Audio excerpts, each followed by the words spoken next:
কি রে, কয়েকদিন ধরেই দেখছি বেশ মন খারাপ, কিছু হয়েছে নাকি? না তো। না, কিছু তো হয়েছে। তুই কিন্তু বিশ্বাস করে আমাকে বলতেই পারিস, আমি কখনো তোর বিশ্বাস ভাঙবো না। বল কি হয়েছে? আর বলিস না, ও না আমার সাথে অনেক খারাপ বিহেভিয়ার করেছে। আজকে কলেজে চাপ ছিল। পরীক্ষার সময় ভীষণ চাপ। ওদের ঋতিকা, ওই কি রে, কি করছিস তোরা? এই যে কলেজ থেকে বাড়ি যাচ্ছিলাম। তুই বল।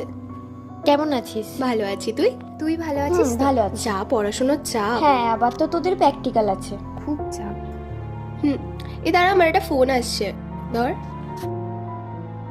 অনেকদিন কিছু গসিপ শোনা হয়নি, তোর কাছে কিছু গসিপ আছে? হ্যাঁ, আমার কাছে একটা দারুণ গসিপ আছে, কিন্তু তুই প্রমিস কর তুই তৃষাকে কিছু বলবি না। প্রমিস। এরম এরম ব্যাপার হয়েছে, আমি যে কি বলবো। আমি মনে মনে খালি হেসেই যাচ্ছিলাম। এতদিন বুঝিনি বন্ধুত্বে সবাইকে বিশ্বাস করা যায় না। যাকে নিজের মানুষ ভেবেছিলাম সেই সবাইকে আমার গল্প শোনাচ্ছে। ভুলটা আমিই করেছি, ওকে আমার বন্ধু ভেবে।